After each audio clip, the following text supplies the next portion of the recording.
On est à Renault Gap pour le dévoilement de la nouvelle R5 et d'ailleurs Renault est au taquet sur les nouveautés parce qu'il y a la R4 qui va être dévoilée prochainement, Renault emblème, etc. Bref, on va faire une sorte de mini review volée entre deux shows pour voir un petit peu les nouveautés. Bon bah la voici enfin après 3 ans d'existence en tant que showcar. C'est une voiture du coup qui n'est pas méconnue du grand public, elle est vraiment super mignonne. Sexy, mignonne, avec beaucoup de caractère néanmoins, elle est trop chouette. Voilà, je vous ai fait le tour au moins et maintenant on va pouvoir s'attarder sur quelques petits détails. Vous vous rendez compte, on est vraiment, je pense, à 90% du showcar. C'est incroyable comment ils ont respecté le showcar et ça c'est vraiment en ce moment, je trouve, la force de chez Renault et même chez Dacia parce que je vous dis, Renault ils sont au taquet sur les nouveautés et Dacia aussi parce que le Big Store vient d'être dévoilé et il y a un truc, je vais vous montrer, regardez, le témoin de charge, hop, avec un 5 qui s'illumine. C'est évidemment un gros clin d'œil à l'aération parce que là c'est une 100% électrique mais évidemment son aïeul était thermique. Là vous avez la signature lumineuse, hop, juste là, qui est un losange mais qui maintenant est découpé alors qu'avant on était sur un losange uniforme. Là vous avez un petit 5, vous avez plein d'easter eggs, vous allez voir, c'est incroyable. On va essayer d'allumer la voiture parce que je vous le dis, hein, c'est un essai un petit peu sur le pouce. Hop, ça vous permet de voir du coup un petit peu l'intérieur, mais je vais juste vous montrer 2 minutes, voilà, allumé, la signature lumineuse, hop, juste là, et effectivement, vous avez vu, vous avez un coq, un petit drapeau français et effectivement ce petit carré qui fait écho à la signature lumineuse. Alors je pensais en fait que c'était un feu et en regardant de plus près on est plus sur une sorte de filigrane, une sorte de filtre mais qui fait très bien l'effet, une sorte d'effet 3D et on va éteindre les feux parce que sinon elle aura plus de... Ah alors bon voilà, du coup j'ai discuté avec quelqu'un de très sympa avec une Mégane RS et c'est rigolo parce qu'il me disait qu'il serait bien intéressé pour l'acheter, pour rouler au quotidien en R5 et la sortir le week-end, donc la Mégane RS. Et c'est vrai qu'en fait c'est pas déconnant puisqu'on est vraiment sur la philosophie de la citadine chic. On vient concurrencer directement tout ce qui est Fiat 500 et tout ce qui est Mini. On va un peu s'attarder sur l'avant, vous avez vu, vraiment le haut est très rond et d'un seul coup on arrive sur une face en bas qui est vraiment sculptée, qui est vraiment géométrique et carrée. On a un mélange du coup de sportivité sur le bas et vraiment de rondeur et de mignonnerie sur le haut, c'est vraiment trop chouette. On a évidemment 3 écopes qui vont aider à rafraîchir un petit peu, mais surtout pour le design puisqu'on est sur du 100% électrique, donc il y a moins besoin de rafraîchir les batteries. Donc hop, juste voilà, cet éco au turbo et turbo 2. Et ensuite, vous avez donc un ski avec un noir laqué juste en bas qui est un petit peu plus simple, mais vous avez des petites lames en plastique qui rajoutent encore un petit peu du design. Là, vous avez des paupières qui tombent un petit peu et ça aide à élargir visuellement les feux. Ils paraissent un petit peu plus gros avec un énorme logo. Là, c'est Renault depuis les années 2010. Et pareil, on retrouve cet écho des petites lamelles, hop, juste là, qui sont un petit peu sculptées. Il y a beaucoup de textures, vous allez voir, sur cette R5. C'est vraiment super chouette. Là, il y avait sur le showcar un logo qui était illuminé, là on l'a remplacé par un stickers. On est sur la version donc iconique, hein. On est vraiment sur le haut de gamme, donc on a un stickers qui est vraiment travaillé. Et là par exemple on est vraiment sur la même version, la version iconique avec d'autres jantes, une version différente, mais sur les autres versions vous aurez quand même un stickers mais qui sera un petit peu moins travaillé. Est-ce que ça s'entend que je suis essoufflé? Oui, je pense, parce que je cours, je suis trop content de l'avoir, je suis assez surexcité. Hop, je vais faire un aller-retour à l'intérieur pour vous montrer, hop, on allume les feux, voilà, pour vous montrer la signature lumineuse. Et regardez là aussi comment on est proche du showcar et comment là aussi quand on touche on reprend le côté texturé, lamelle qu'on a aussi sur ce bandeau arrière qui aide vraiment à asseoir et à horizontaliser la silhouette puisque on a quand même une signature lumineuse qui va vers le haut, ce qui n'est pas commun en plus dans l'industrie automobile en ce moment. On a tendance vraiment à vouloir élargir au maximum et du coup vers des signatures lumineuses, hop, à l'horizontale, comme on peut avoir sur Scénic, comme on peut avoir sur Capture, Rafale, etc. Mais là, évidemment, on a respecté l'ADN de la R5 et ce bandeau noir pour un petit peu horizontaliser la voiture. Voilà, du coup, on va éteindre pour ne pas consommer toute la batterie.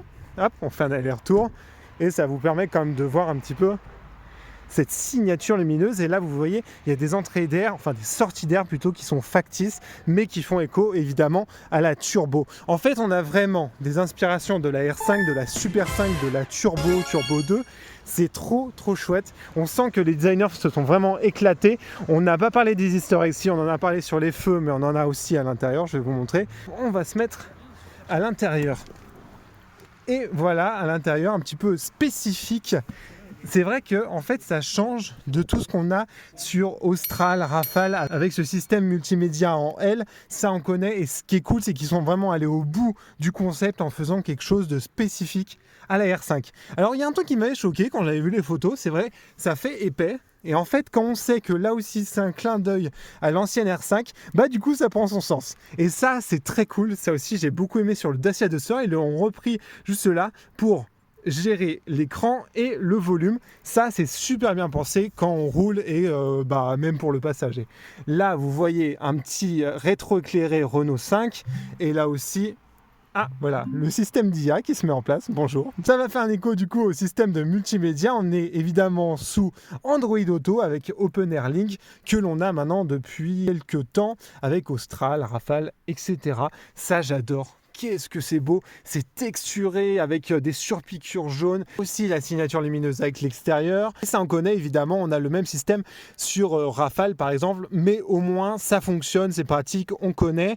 Pourquoi changer, j'ai envie de vous dire. Et ça aussi, ce bouton, par exemple on l'a sur la Clio 5, mais ils ont fait exprès de le mettre en retrait pour que ça soit vraiment cette partie qui nous saute aux yeux quand on pénètre dans la voiture. Et en parlant d'easter eggs, vous avez vu, hop, cette partie qui peut s'enlever, d'ailleurs ça c'est très bien pensé pour nettoyer. Et hop, là, non, là vous n'avez pas d'easter eggs, voilà, vous en avez un avec la nouvelle et avec l'ancienne. Et en parlant de détails, alors on va aller à l'intérieur, je vais vous montrer plutôt à l'intérieur, mais en fait vous avez un ciel de toit qui est gaufré, un petit peu texturé, là aussi c'est très chouette. Et là ça fait vraiment chiné. Vous avez en fait une portière qui est assez simpliste dans le design, même dans les matériaux, hop, c'est du plastique dur, mais cette partie en jaune chiné fait clairement toute la différence et ça apporte là aussi de la couleur en écho avec ces sièges qui sont inspirés à mon avis de la Turbo, si je dis pas de bêtises, parce que ça me rappelle un peu le même design, la même assise. En parlant d'assise, on est vraiment très confortable. Ça aussi, le volant, on le connaît. C'est le même sur la Rafale, par exemple. Là aussi, cette partie pour désactiver toutes les aides de conduite, c'est le même. Et ça aussi, cette partie multisense où on a juste à appuyer pour changer les modes de conduite, c'est le même sur Rafale. Mais pourquoi changer une recette qui gagne, j'ai envie de vous dire. Attends, regardez, petit détail. Regardez, quand on change, donc là, on est en sport, perso, ça va illuminer d'une façon différente. Qu'est-ce que c'est chouette! Franchement, il y a une partie digitale qui est vraiment poussée, qui est vraiment graphique, mais ça, c'est grâce à l'arrivée vraiment d'Android Automotive et aussi de Gilles Vidal, puisque c'était vraiment sa patte d'arriver à faire du graphisme, y compris dans le digital. Mais cette partie rétro-éclairée, c'est vraiment chouette et ça apporte le côté chic que l'on souhaite quand on veut être une citadine premium. La voici dans une autre couleur qui reste encore une fois très originale, très qualitative, le Midnight Blue, et je pense que ça va séduire une autre clientèle qui se veut quand même un petit peu plus discrète que le jaune qui est vraiment pétant ou le vert qui est hop juste là. On est vraiment sur des couleurs vives. Là on est sur une configuration un petit peu plus chic, on reste sur les mêmes jantes, on est vraiment sur toute définition iconique, hein. On a évidemment les hauts de gamme, ensuite les milieux et entrée de gamme vont arriver au fur et à mesure. En fait, c'est en faisant le tour de la voiture que je me rends compte que j'ai énormément de choses à vous dire. Par exemple, sur le show-car, évidemment, ils avaient sculpté la partie latérale. Évidemment, c'est compliqué de le refaire en vrai, mais quand même, ils ont gardé une hanche qui épouse parfaitement le feu et qui fait écho du coup avec cette aération sur la turbo. Et ça, c'est chouette d'avoir gardé des formes. Là, vous avez un ski pareil qui est assez texturé, que ce soit visuellement et au toucher, et ça c'est vraiment cool, et ça assoit là encore horizontalement la voiture. Vous avez vu, vous pouvez personnaliser aussi cette baguette. Là, le combo vraiment Midnight Blue et bronze doré est vraiment de la folie, j'adore. Donc on avait la version jaune et la version bleue, ça va nous permettre de voir un petit peu autre chose et comment sur une autre configuration l'intérieur s'articule. Et vous voyez par exemple, on a la reprise du doré qu'on a sur la baguette avec un intérieur un petit peu plus discret en gris, mais très très chouette quand même, avec là aussi des surpiqûres, un gris, vraiment on a un aspect chiné.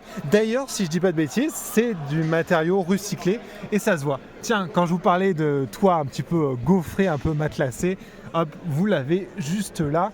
Et ça aussi, hein, c'est un détail, puisque évidemment, le toit, c'est pas ce qu'on regarde tout le temps, mais quand on vous le dit, hop, ça fait un effet un peu waouh. Et c'est vraiment cet effet waouh quand on rentre à l'intérieur, on s'y sent bien, on s'y sent à l'aise, comme à la maison. Et ça, je pense que les matériaux qui sont employés aident beaucoup à ce ressenti. Hop, petit easter eggs, le coq juste là.